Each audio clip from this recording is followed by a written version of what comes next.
2-3 minute हम लोग अपना चैंटिंग करेंगे, मन शांत हो जाएगा। सभी लोग आंख बंद करके कोई वार्ता नहीं करेंगे।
अपनी अपनी आंखें खोलें और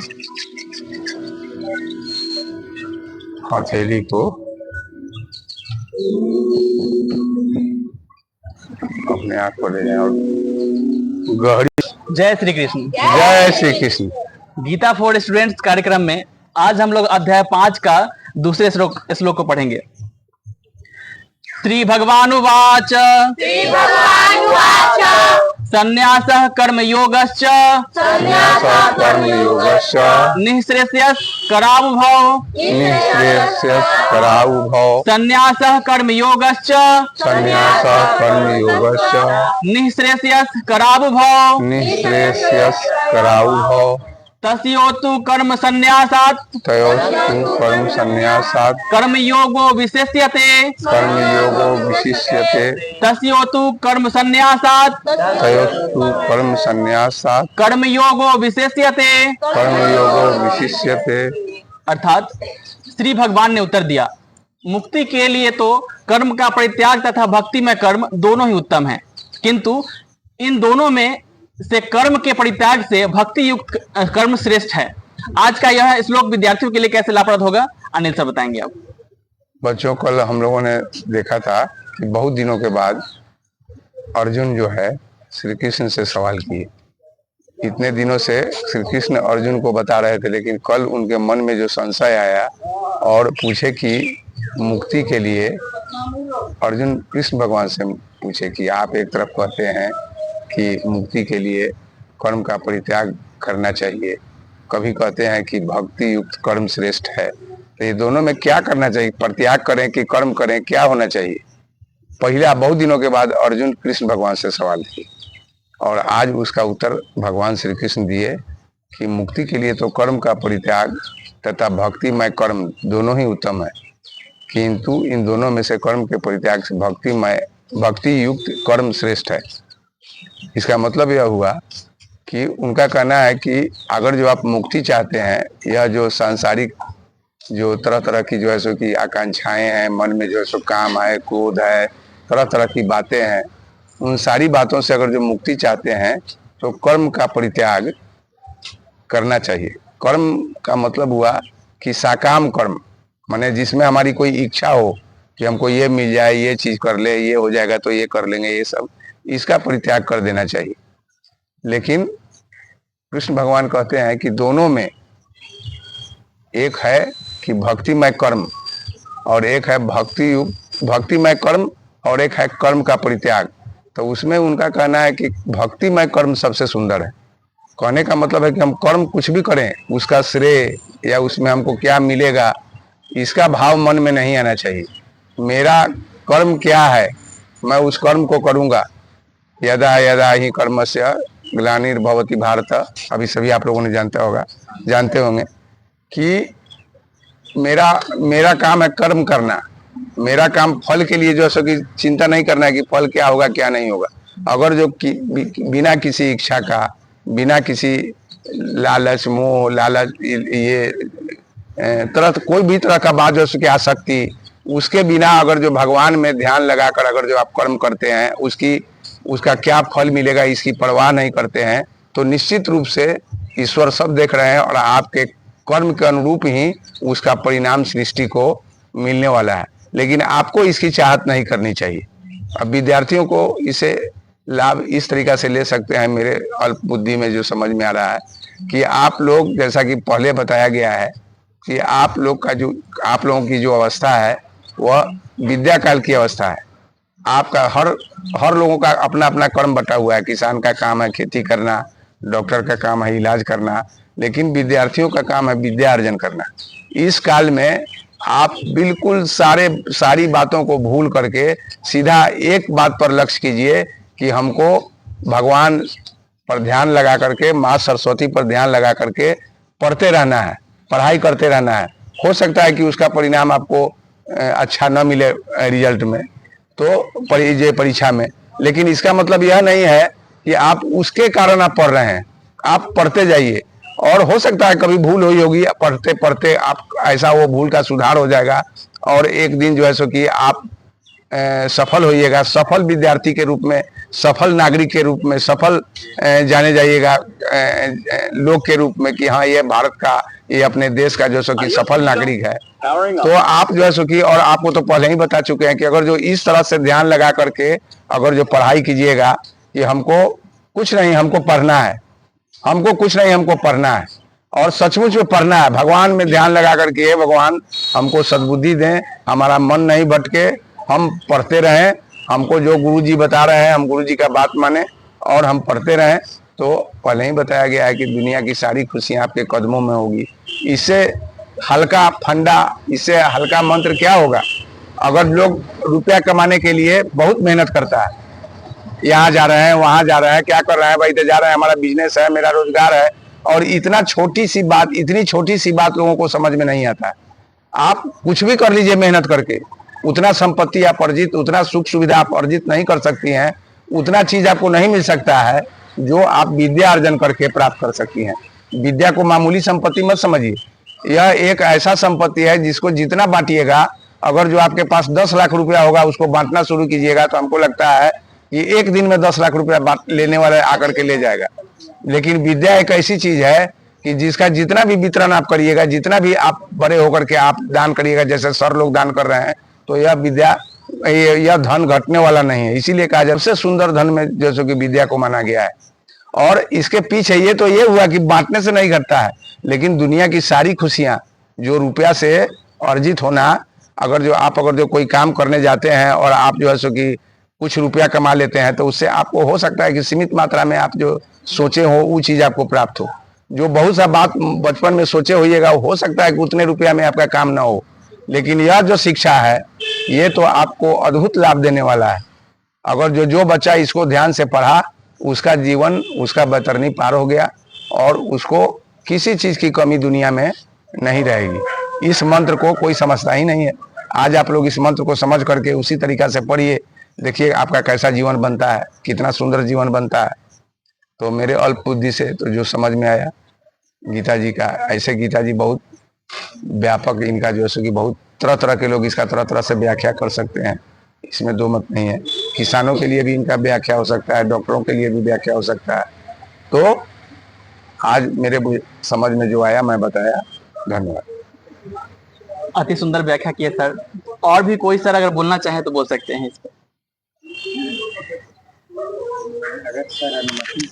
हाँ हाँ बिल्कुल, अनुमति दीजिए रहे।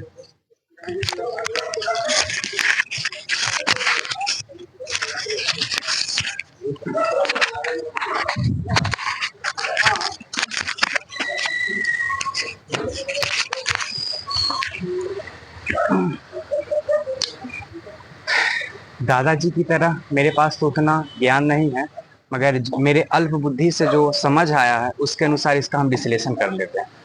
कर्म हम दो आधार पर करते हैं, जो दादाजी बताएं और हमें बहुत ही अच्छा लगा। सकाम कर्म और निष्काम कर्म। सकाम कर्म करने के पीछे ये उद्देश्य होता है कि ये कर्म हमें कर रहे हैं तो इसका फल मुझे मिलेगा, और वो लाभ के उद्देश्य से किया जाता है। मगर जो कर्म लाभ के उद्देश्य से नहीं किया जाता है, उस कर्म को हम कहते हैं निष्काम कर्म, अर्थात उसमें में हमारा कोई भी लाभ नहीं होता है। यहाँ पर जो इसका अर्थ बताया गया है और उसका अर्थ, उस अर्थ के अनुसार मुक्ति के लिए तो कर्म का परित्याग करना जरूरी है, और भक्तिमय कर्म दोनों ही उत्तम है। इसका सबसे अच्छा उदाहरण मिल जाते हैं दानवीर कर्म। विश्लेषण बहुत ही संक्षेप में हम करेंगे। जब दानवीर कर्म कर मृत्यु को प्राप्त हो रहे थे, अंत समय में जब मृत्यु को प्राप्त हो रहे थे, उसी समय भगवान श्री कृष्ण एक ब्राह्मण का भेष धर करके आते हैं, और वो उस समय भिक्षांदेही, भिक्षा की याचना करते हैं। तो कर्ण उस समय घायल अवस्था में होते हैं, क्योंकि अलग अलग जगह अलग अलग वर्णन है, मगर वो मृत्यु के करीब होते हैं। तो कर्ण कहते हैं, हे ब्राह्मण देवता, अंत समय में मेरे पास आए हैं, जब मेरे पास ना कवच है, ना मेरे पास कुंडल है, मेरे पास कुछ भी नहीं। तो ब्राह्मण कहते हैं कि क्या मैं यूं ही ऐसे ही चले जाऊं? क्या दानवीर कर के दर से कोई एक ऐसा इंसान जिंदगी में खाली हाथ लौट कर चल जाए? ऐसा हो सकता है? उसी समय कर्ण को एक वरदान प्राप्त था। कर्ण के जो दांत थे वो सोने के बने हुए थे। उन्होंने बगल के पत्थरों पर अपने दांत को पटक पटक कर तोड़ा, और उस दांत को निकाल करके और उन्हें उस ब्राह्मण को दे दिया। और उसके बाद साक्षात वो ब्राह्मण श्री कृष्ण का रूप धारण करके कहते हैं कि सही में कर्ण तुम कर्ण हो, तुम्हारा ऐसा ना कोई जन्म लिया है ना कभी तुम्हारा ऐसा जन्म लेगा, तुम सच में महान हो। तो वहां भी कर्म का परित्याग किया जाता है, और जो कर्म भक्तिमय होकर के कर्म का परित्याग किया जाए वो तो महान कर्म होता ही है। संक्षेप में बस हम इतना ही बोला चाहेंगे। आज के लिए बस इतना ही, फिर कल मिलते हैं अगले श्लोक के साथ। जय श्री कृष्ण। हाँ बोलो। हरिहर क्षेत्र जन जागरण मंच की जय। हरिहर क्षेत्र जन जागरण मंच की जय। हरिहर क्षेत्र जन जागरण मंच की जय।